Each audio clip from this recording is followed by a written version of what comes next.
जितने घंटे पॉसिबल हो पढ़ाई कैसे करें, यानी कि एक दिन में 12-13 घंटे पढ़ाई कैसे करें, पढ़ाई के बीच में जो भी डिस्ट्रैक्शन होते हैं फाइट कैसे करें, फोकस के साथ में पढ़ाई कैसे करें, कम से कम दिनों में ज्यादा से ज्यादा सिलेबस कंप्लीट कैसे करें, पढ़ा हुआ याद कैसे रखे ताकि अब पढ़ के जा रहे हो एग्जाम में तो वो पूरा का पूरा लिख सके। टॉपर्स, मेरिट में आने वाले लोग, IIT UPSC क्रैक करने वाले लोग ऐसा क्या जानते हैं, उनके क्या हैक्स है, स्मार्ट तरीके से आप 1 घंटे में 6 घंटे की पढ़ाई कैसे कर सकते हो, और सबसे आखिर में इन सब के बावजूद एग्जाम देने जाते वक्त पूरे कॉन्फिडेंस के साथ में कैसे एग्जाम देने जाए। कोई टॉपर हो, 90% अबव लाने वाला हो, मेरिट में आने वाला हो, या फिर दुनिया का कोई भी आदमी जो काम करता है जिसमें फोकस की जरूरत है, वो जाने अनजाने में ये तरीके आजमाता है जो इस वीडियो में आप जानने वाले हो। इस वीडियो में काफी सारे पॉइंट्स ऐसे हैं जो एक दूसरे से कनेक्टेड है, तो अगर आप पूरे ध्यान से देखोगे तो आप इस वीडियो की डेप्थ समझ पाओगे। तो आज सबसे पहले बात करते हैं उस चीज की जिसके बिना कोई काम संभव नहीं है, जो कि है इंटरेस्ट। सबसे ज्यादा जरूरी और सबसे पहला फैक्टर पढ़ाई या दुनिया के किसी भी काम का होता है इंटरेस्ट। आप टालते हो, आप आलस करते हो, बोर होते हो सिर्फ और सिर्फ इंटरेस्ट की वजह से। और इंटरेस्ट आता है कहां से? आउटपुट से, रिजल्ट से। एक किताब है, उसका एक एक पेज बोरिंग लगता है, लेकिन वही एक पेज पढ़ने पर आपको इंस्टेंटली 500 रुपए मिलते हैं, तो आप हाथों हाथ पढ़ोगे। रिजल्ट से आपका इंटरेस्ट जगता है, सब्जेक्ट बोरिंग भी इंटरेस्टिंग बन जाती है। आइए एक बार समझ लेते हैं कि हमारा दिमाग काम कैसे करता है। ऐसा कब होता है कि हमें किसी काम में मजा आने लगता है या फिर मोटिवेशन हाई होता है? किसी भी काम को करते वक्त आप मोटिवेटेड फील करते हो सिर्फ और सिर्फ इस फॉर्मूला की वजह से, जो कि ऑलरेडी मैं बता चुका हूँ। वो है motivation is equal to expectancy into value divide by impulsivity into delay. इसको समझाता हूँ मैं। इसमें 4 चीजें हैं, 2 ज्यादा होती है और 2 जब कम होती है तब मोटिवेशन हाई होता है। पहला एक्सपेक्टेंसी, जो ज्यादा होनी चाहिए, यानी कितने चांसेस है, आपको ऐसा लगता है कि ये करूंगा तो हो जाएगा, तब आपका मोटिवेशन हाई होता है। एक पेज आप पढ़ते हो, आपको 500 रुपए इंस्टेंटली मिलते हैं, तो आप पढ़ोगे क्योंकि आपको लगता है कि ये तो मैं पढ़ ही लूंगा। वही दूसरी तरफ IIT का एग्जाम पास करोगे तो लाखों का मोटिवेशन मिलेगा, वहां मोटिवेशन इतना नहीं होता है जितना 500 वाले में, जबकि वो केवल 500 रुपए है। जब आपका दिमाग ये मान लेता है कि मैं ये करूंगा तो हो ही जाएगा, इसमें क्या है, तब आपका मोटिवेशन हाई होता है। इसके लिए पढ़ने से पहले कामयाब लोगों के बारे में पढ़ो, देखो कि उन्होंने भी वही पढ़ाई करी है जो अभी आप कर रहे हो, यानी कि ये पढ़ के वो बनोगे, तो आपके मोटिवेशन के ज्यादा होने के चांसेस बढ़ जाएंगे। मोटिवेशन के फॉर्मूला में दूसरा था वैल्यू। ये भी ज्यादा होता है तब आप मोटिवेटेड फील करते हो, यानी कि आप किसी भी काम की कितनी वैल्यू करते हो। वैल्यू ना करने की ही वजह से कोई भी सब्जेक्ट बोरिंग या इंटरेस्टिंग बनती है। मैं जब BCA कर रहा था तो मैंने देखा कि मेरे क्लासमेट जो है वो कहते हैं कि सी लैंग्वेज क्या काम की है, और उसी सी लैंग्वेज से बिल गेट्स ने विंडोज बनाया और वर्ल्ड के रिचेस्ट पर्सन बने। मैं कॉमर्स का स्टूडेंट हूँ, मैंने देखा कि बिजनेस स्टडी सब्जेक्ट को ज्यादा भाव नहीं दिया जा रहा है, लेकिन वही बिजनेस स्टडी, वही मार्केटिंग स्किल्स लगा करके मैंने 1,30,000 कॉपीज बेची है अपने ई-बुक्स की। इसके अलावा 2 बारी बेस्ट सेलिंग ऑथर बना अमेज़न पर, और इसके साथ में कोर्सेज सेल करता हूँ, वो अलग, क्योंकि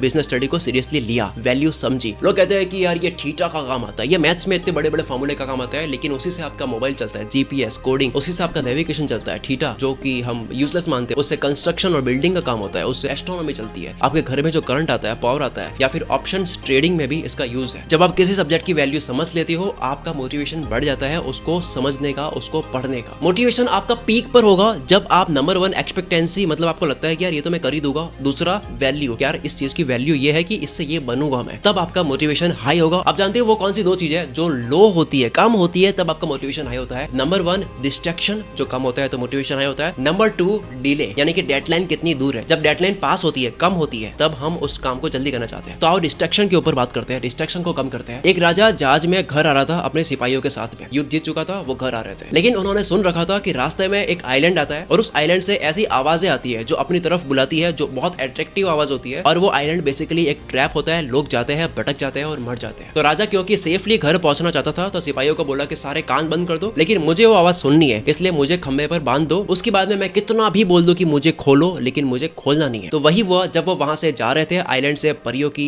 हेवन की आवाज आ रही थी। राजा ने बोला कि मुझे खोलो, मुझे वहां जाना है, लेकिन नहीं खोला और वो घर पहुंच गए। आज के टाइम में आप भी कहीं ना कहीं पहुंचना चाहते हो, लेकिन वो जो आवाजें होती है जो आपको डिस्ट्रैक्ट करती है, वो है आपके मोबाइल के नोटिफिकेशन की आवाज। वो आवाज है आपके अंदर के कीड़े की आवाज की बाहर चलते हैं। तो यहाँ पे आप क्या कर सकते हो? सेम आप घर वालों को बोलो कि ये फोन लो मेरा, 2 घंटे 3 घंटे तक मुझे देना नहीं है। सेम आप क्या कर सकते हो? पेरेंट्स को बोलो कि मुझे 2 या 3 दिन तक कुछ भी हो जाए घर से बाहर मत निकलने देना, मुझे ये सिलेबस कंप्लीट करना है। या फिर आप खुद से एक सवाल करो कि दोस्त मुझे बुला रहा है या फिर मुझे ये करने का मन कर रहा है, तो ये अभी 5 साल बाद मुझे जो बनना है वो मैं कैसे बनूंगा? पढ़ाई करके या फिर ये काम करके? आपकी आत्मा जो जवाब दे रही है, आप वो काम करना। एक और कहानी है 1830 की, फ्रेंच के ऑथर की, विक्टर ह्यूगो नाम है इनका। इनको एक इम्पॉसिबल टास्क मिला था कि आपको एक किताब लिखनी है इतने टाइम तक। अब क्योंकि उन्होंने प्रॉमिस भी कर लिया, प्रॉमिस करने के बाद में ये भी रिलैक्स हो गए हैं, दूसरे काम करने लग गए, गेस्ट आ रहे घर पे, एंटरटेन कर रहा जा रहा है। पब्लिशर ने फ्रस्ट्रेशन में कहा कि अब तुम्हें सिर्फ 6 महीने में ये किताब लिखनी है। विक्टर ह्यूगो ने बोला कि अब तो मुझे कुछ करना होगा अपने आलस को मारने के लिए। तो इन्होंने अपने आलस को मारने के लिए क्या करा कि अपने असिस्टेंट को बुलाया और कहा कि मेरे सारे कपड़े तुम एक संदूक में डाल दो, इंक्लूडिंग अभी जो पहने हुए वो भी, और वो केवल शॉल में बैठा है घर में, सर्दी है तेज, बाहर जा नहीं सकते हैं, उनके पास में एक ही ऑप्शन था, घर में बैठे वो राइटिंग करे, और उन्होंने 15 दिन पहले बुक को कंप्लीट कर दी। तो आप भी किसी को कह सकते हो कि देख मैं तो अपने मन को काबू में नहीं कर सकता, तो यार मुझे ये चीज मत करने देना। जेम्स क्लियर जब एटॉमिक हैबिट्स बुक को लिख रहे थे तब उन्होंने अपने असिस्टेंट को बोला कि मेरे जितने भी सोशल मीडिया के अकाउंट्स हैं उन सब के पासवर्ड चेंज कर दो और फ्राइडे तक नहीं बताने। तो आप भी दूसरों के हाथों में कंट्रोल दे सकते हो अगर आप बहुत ज्यादा डिस्ट्रैक्ट होते हो। अब डिस्ट्रैक्शन भी दो तरह के होते हैं, एक होता है बाहर से जो कि हमने जाना, एक होता है अंदर से, यानी कि एंजाइटी, डरना, फ्यूचर के बारे में सोचना, पास्ट के बारे में सोचना। इसका सोल्यूशन यह है कि आप कभी भी डरते हो या फिर आप चिंता करते हो, एंजाइटी होती है, उसका सिर्फ ये कारण होता है कि हम कहीं ना कहीं ये मानते हैं कि अब अगर मैं ये नहीं करूंगा तो कब करूंगा, अब अगर मैं इस बारे में नहीं सोचूंगा तो कब सोचूंगा। इसका सोल्यूशन यह है कि आप 1 घंटे का टाइमर ऑन करके पढ़ाई करने बैठो। तब अपने आप को ये बोलो कि 1 घंटे पढ़ाई करने के बाद में टेंशन करेगी, अभी पढ़ाई कर लेते हैं, टेंशन करेगी, अभी करते हैं, इसके बारे में सोचते हैं। इस तरह से आपका माइंड मान लेगा कि हाँ इसके बारे में सोचा जाएगा लेकिन अब पढ़ाई कर लेते हैं। इसको कहते हैं अपनी टेंशन को पोस्टपोन करना। तो हमने जाना कि जब आपकी एक्सपेक्टेंसी हाई होती है, जब आपको लगता है कि यार ये करूंगा तो ये तो मिल ही जाएगा, तब आप ज्यादा मोटिवेटेड होती हो। दूसरा हमने जाना कि वैल्यू जब आप किसी काम की ज्यादा करती हो या किसी सब्जेक्ट की तो आप उसको पढ़ने में मोटिवेटेड होती हो। तीसरा जाना कि डिस्ट्रैक्शन और डिले कम होता है तो आप ज्यादा मोटिवेटेड होते हो। आज दूसरे पॉइंट पे जो कि है एक्टिव एंड पैसिव। पढ़ाई में 2 चीजें हमें नहीं पसंद है, एक तो बोर हो जाते हैं, नींद आती है, और दूसरा थक जाते हैं। तो ना आपको बोर होना है और ना आपको थकना है। इसके लिए समझते हैं active and passive. Active and passive क्या है? पैसिव का मतलब वो जिसमें आप पढ़ाई करते हो तो ऊपर ऊपर से पढ़ते हो, आप ज्यादा इन्वॉल्व नहीं होते हो, एनर्जी नहीं लगाते हो, नॉर्मली आप रीडिंग कर रहे हो, रट्टा मार रहे हो कह सकते हो। और एक्टिव का मतलब होता है कि आप पूरी तरह से इन्वॉल्व हो, आप नोट्स बना रहे हो, बोलकर पढ़ रहे हो, जैसे कि मैथ्स में इक्वेशन सॉल्व करते हैं। तब हैक्स ये है कि आप आधे घंटे की पढ़ाई करो पैसिव तरीके से, जैसे कि आप पहला सेशन ले रहे हो सोशल साइंस का, तो ब्रेक के बाद में फिर से सोशल साइंस नहीं लेनी है क्योंकि आपने पैसिव पढ़ाई कर दी है, अब एक्टिव पढ़ाई करनी है यानी कि मैथ्स लेनी है। और अगर एक ही सब्जेक्ट पढ़नी है तो आप क्या कर सकते हो कि सोशल साइंस को ही एक्टिव तरीके से पढ़ने बैठ जाओ। तो आपको ऑन एंड ऑफ करना है, एक सेशन लेना है पैसिव का, बोर हो जाते हो तो एक सेशन लो एक्टिव का, फिर जब आप एक्टिव स्टडी करके थक जाते हो तो फिर से आ जाओ पैसिव पे और ऐसे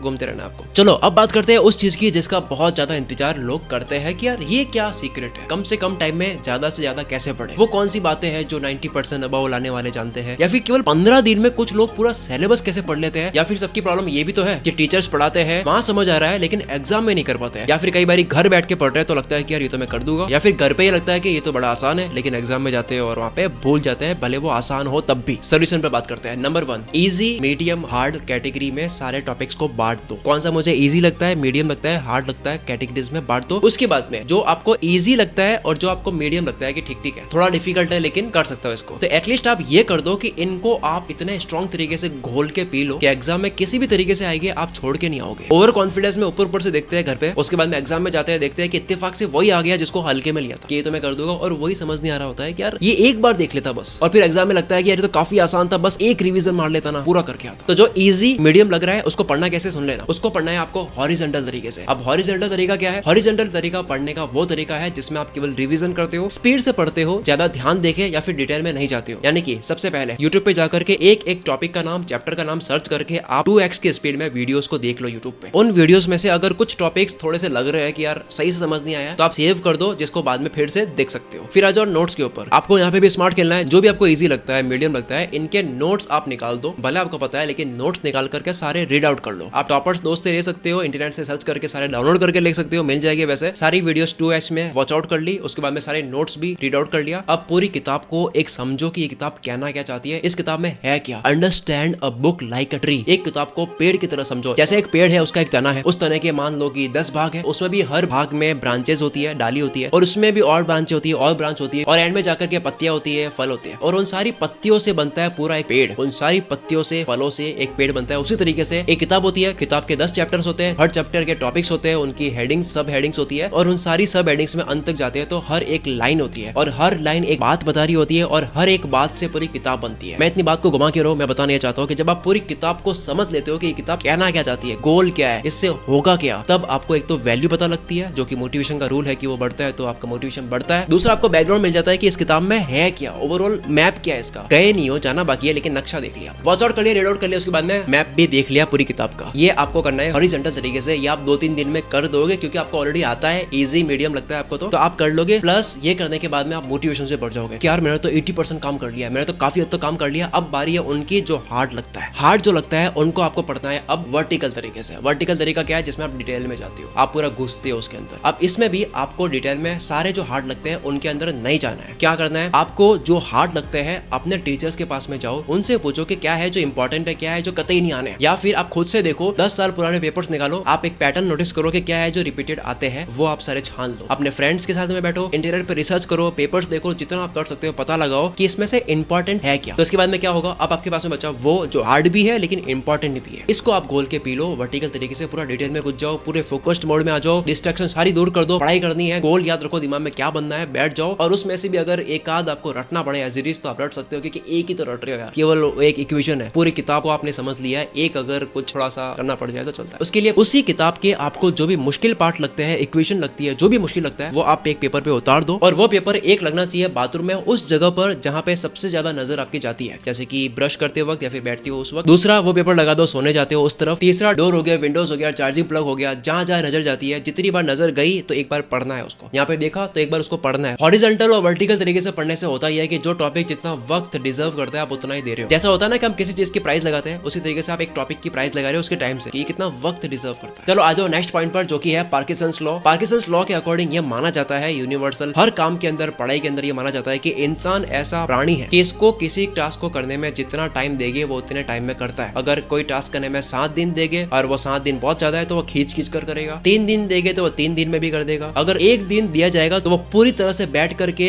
सारे डिस्ट्रैक्शन दूर करके कर ही देगा। तो मतलब जितना कम टाइम होता है तो इंसान अपने फोकस को कंप्रेस करके पूरा इकट्ठा करके लगा करके एनर्जी लगा ही लेता है। तो ये लॉ अपने में कैसे लगा है, जो भी आपका टॉपिक है, जो भी आपका सब्जेक्ट है, उसको आप बांट दो टुकड़ों में बांटने के बाद में सारे टॉपिक्स को डे वाइज बांट दो कि ये टॉपिक इतने दिन में खत्म हो जाना चाहिए, वरना आप उसको खींचते रहोगे। चलो अब बात करते हैं कि कैसे आप स्पीड से पढ़ सकते हो। वक्त बहुत कम है, स्पीड से पढ़ना है, चिट्टी रॉबर्ट की तरह किताब कैसे आप पढ़ सकते हो। वक्त कम है, यहाँ पे ना ऐसे टाइम पे IIT एम्स के स्टूडेंट्स जो होते हैं, यूपीएससी क्रैक करने वाले जो होते हैं, उनके अंदर खासियत ये होती है कि वो कम से कम टाइम में बहुत ज्यादा पढ़ लेते हैं। स्पीड, रीडिंग स्पीड की बात कर रहा हूँ। कई बार ऐसा होता है कि चैप्टर को कंप्लीट करने में इतना वक्त दे दिया कि हम डर जाते हैं कि इसको कंप्लीट करने में इतने दिन लग गए, मेरे पास में अब इतने सारे चैप्टर है जो पढ़ने हैं, तो वक्त बहुत कम है, तो हमें डर लगने लगता है। इसमें काम आती है स्पीड से रीडिंग करना। स्पीड से रीडिंग करने के लिए पहली बात आपको ये ध्यान में रखनी है कि आप बोलकर पढ़ोगे तो आप स्लो पढ़ोगे। जैसे कि मैं शकील कुल मित्र से आपके सपनों को सपोर्ट करता हूँ, ये लाइन बोलने में मुझे कुछ सेकंड्स लगे, लेकिन अगर यही लाइन मेरे सामने लिखी हुई होती तो मैं 0.2 सेकंड में इसको पढ़ लूंगा। तो जिन टॉपिक्स में डिटेल में जाने की जरूरत नहीं है उनको आप बिना बोले पढ़ो। दूसरा, जब आप पढ़ रहे होते हो तो आपको ऐसे फिंगर चलानी है, इससे आपका फोकस सारी चीजों से हट करके उस फिंगर पॉइंट पर आ जाएगा। या फिर आप पेन रख सकते हो और आपको उस पेन के साथ साथ में चलना है, इससे आपकी स्पीड भी बन जाती है और दूसरा आपका फोकस जो है वो उस पॉइंट पे आ जाता है। और अगर आपको ज्यादा से ज्यादा चैप्टर्स कम से कम वक्त में कंप्लीट करना है तो सीक्रेट है वही जिसके ऊपर मैंने बहुत वीडियोस बना रखी है, जो कि है आप एकांत में पढ़ो। क्योंकि एकांत में आप 1 घंटे में वो पढ़ लोगे जो आप 3 घंटे में कभी किसी के साथ नहीं पढ़ सकते। और सबसे आखिर में फास्ट रीडिंग तब होती है जब आपको अपनी लाइफ का लक्ष्य पता होता है या फिर एक इमोशन, एक स्ट्रॉन्ग इमोशन जुड़ा होता है आपकी पढ़ाई के साथ। फॉर एग्जांपल, किसी के लिए हो सकता है कि फादर की कंडीशन ऐसी है, वो सोचता है कि मेरे को ये वक्त बदलना है। किसी के लिए हो सकता है कि मुझे किसी को रॉन्ग प्रूव करना है। किसी के लिए हो सकता है कि मुझे वो बनना है, अगर अब नहीं पढ़ूंगा तो नहीं बन पाऊंगा। उससे आपकी रीडिंग फास्ट हो जाती है, एक फ्यूल की तरह काम करता है वो। चलो अब बात करते हैं स्पंज की तरह किसी भी नॉलेज को अब्सॉर्ब कैसे करें, खींचे कैसे। ये टेक्निक इस वीडियो की सबसे बेस्ट एवर टेक्निक मान सकते हो। रोज रात को सोने से पहले आपके जो भी नोट्स है उन सबको पढ़ने के बाद में बिना देखे ब्लू पेन से लिख लो। ब्लू पेन से लिखने के बाद में जो आपको याद नहीं आ रहे हैं उनको रेड पेन से लिख दो जगह छोड़ के कि ये मुझे याद नहीं आए थे। उसके बाद में आप फिर से रेड पेन वाले को एक बार रिवीजन कर सकते हो। फिर दूसरे दिन आपको फिर से नोट्स को पढ़ के ब्लू पेन से आपको लिखना है बिना देखे, और जो आपको याद नहीं आ रहे नोट्स फिर से आपको रेड पेन से लिखना है। ब्लू पेन से बिना देखे, जो याद नहीं आ रहा रेड पेन से लिखना है। इस तरह से रोज करने से होगा यह कि एक टाइम के बाद में रेड पेन से लिखने की जरूरत नहीं होगी, क्योंकि आप भूलोगे नहीं। और ये नोट्स शॉर्ट में होने चाहिए, 15 मिनट में पूरे नोट्स कंप्लीट हो जाने चाहिए। मतलब ऊपर से केवल रिकॉलिंग के लिए कीवर्ड लिख सकते हो, इसमें ये ऐसा होता है, इसमें ऐसा होता है, इसमें ये एक किताब की जूम आउट वाली सिचुएशन के नोट्स, शॉर्ट नोट्स। अब आ जाता है कॉन्फिडेंस के ऊपर। कॉन्फिडेंस बहुत जरूरी है और कॉन्फिडेंस आता है कुछ करके। ऐसे ही मैं बोलूंगा कॉन्फिडेंट रहो तो आप नहीं रहोगे। कॉन्फिडेंस आता है जब हमें लगता है कि मैं ये कर सकता हूँ, ये हो सकता है, लेकिन वो लॉजिकली होना भी चाहिए। कैसे? अब इसके लिए आप एग्जाम से पहले सैंपल पेपर्स जो होते हैं वो सॉल्व कर सकते हो, लेकिन 2 चीजें आपको ध्यान में रखनी है। एक तो ये कि चाहे आपको आता हो या ना आता हो, आपको सैंपल पेपर सॉल्व करने हैं। दूसरा, आपको बहुत डिफिकल्ट वाले सैंपल पेपर्स लेकर नहीं बैठने हैं, क्योंकि तब अगर आप सॉल्व नहीं कर पाए ना तो कॉन्फिडेंस बढ़ाने की जगह घट जाएगा। तो आपको कॉन्फिडेंस लेकर पहाड़ पर चढ़ना है, ना कि आपको डिफिकल्ट क्वेश्चन सामने लेकर खड्डे में गिरना है। सैंपल पेपर सॉल्व होने के बाद में आपको लगेगा कि यार वाओ, मतलब मेरे को तो आता है, मेरे को सब कुछ आता है। ये कॉन्फिडेंस बिना कुछ करे लेकर जाते हैं तो दिक्कत है, लेकिन मेरे को सब कुछ आता है ये करके जाने के बाद लेके जाओगे ना तो आप फोड़ दोगे। तो आपको सैंपल पेपर सॉल्व करना है ये कॉन्फिडेंस लेने के लिए। अब मैं आपको बताता हूँ कि यार कितना मैटर करता है ये। मैं मतलब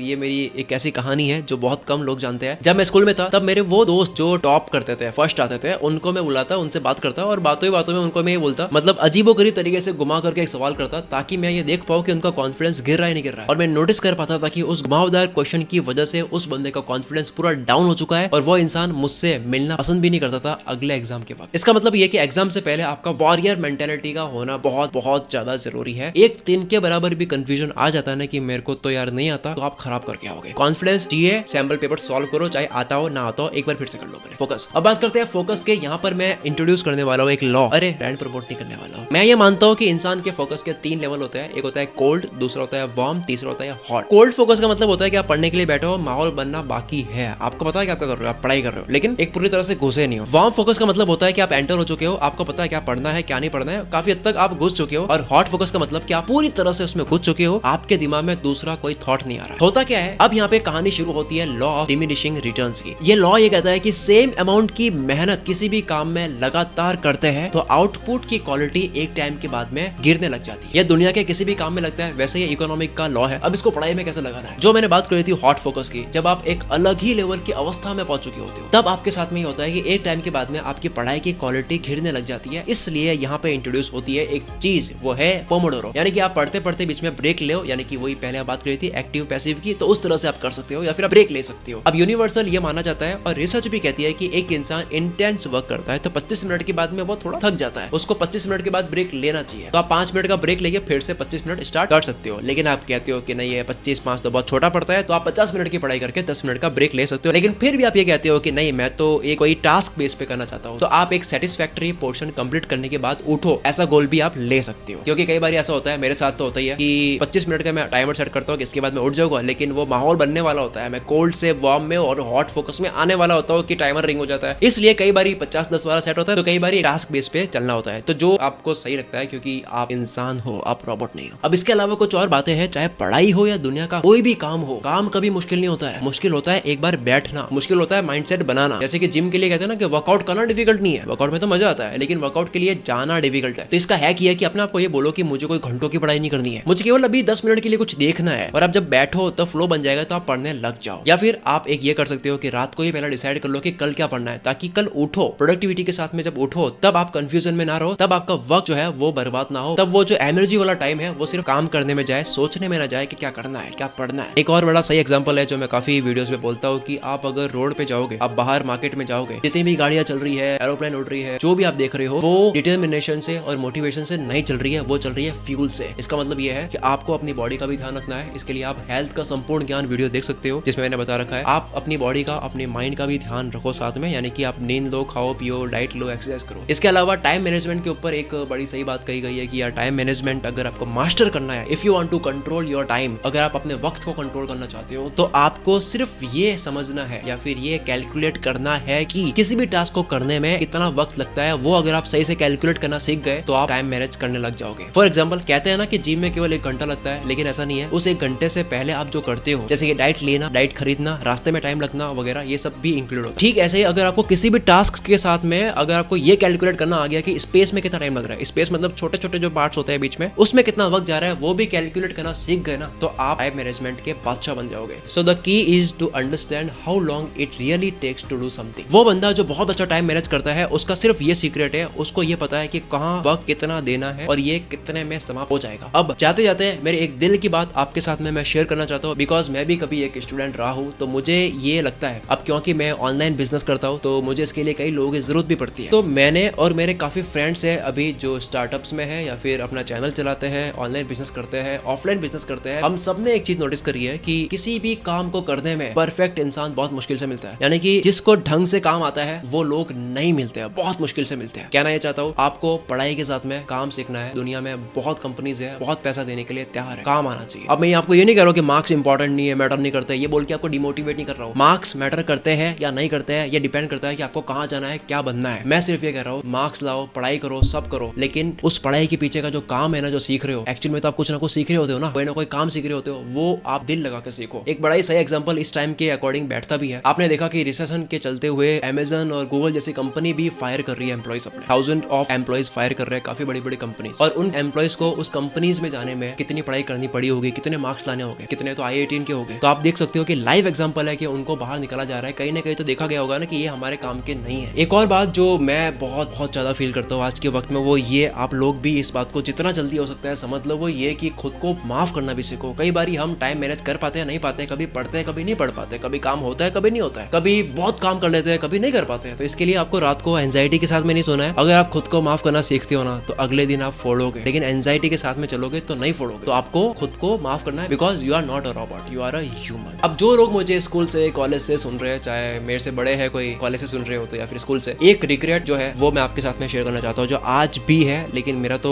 स्कूल वाला टाइम चला गया, अब मैं वापस जाकर के वो चीज नहीं अचीव कर सकता, या फिर अगर आप कॉलेज में पढ़ते हो तब भी आप कर सकते हो। वो ये जो मैंने बहुत बड़ी गलती करी है कि किसी भी सब्जेक्ट को रियल लाइफ से कनेक्ट करके उसको काम की तरह ना सीखना। मैं बताता हूँ कैसे। आज अगर मैं साइंस के बारे में कुछ पढ़ता हूँ, आज मैं काफी रिसर्च करता हूँ, मुझे लगता है कि वाह यार ये तो मेरे स्कूल में था, उस टाइम क्यों नहीं सीखा मैंने। मैं अपने वक्त में बोलता था कि यार ये SST इतनी बोरिंग क्यों है, मुझे हिस्ट्री क्यों पढ़ाई जा रही है, ये कहाँ काम आती है। लेकिन आज the 40 laws of power book पढ़ के मैं आपको कितनी अच्छी एक्सप्लेन करता हूँ, मैं कितना एंजॉय करता हूँ। हमें चालाकियां समझ आती है, हमें हिस्ट्री की कहानियों से बहुत कुछ समझ आता है। आज मैं बिजनेस के कई कोर्सेज खरीद कर इतना नॉलेज गेन करता हूँ, मैं घंटों घंटों रात भर कुछ चीजें पढ़ता हूँ, और वो चीजें सेम मेरे 11th 12th में भी थी, जो कि बिजनेस स्टडीज में थी। तो मैं आपको ये कहना चाहता हूँ कि पढ़ाई करो, मार्क्स लाओ, लेकिन एंजॉय करो उस काम को, उस चीज को, कि उससे बनता क्या है, उससे होता क्या है, उस चीज से प्यार करो, उसके साथ खेलो। एक मेरी मैडम थी, वो कहते थे कि पढ़ाई को करो मत, पढ़ाई के साथ खेलो।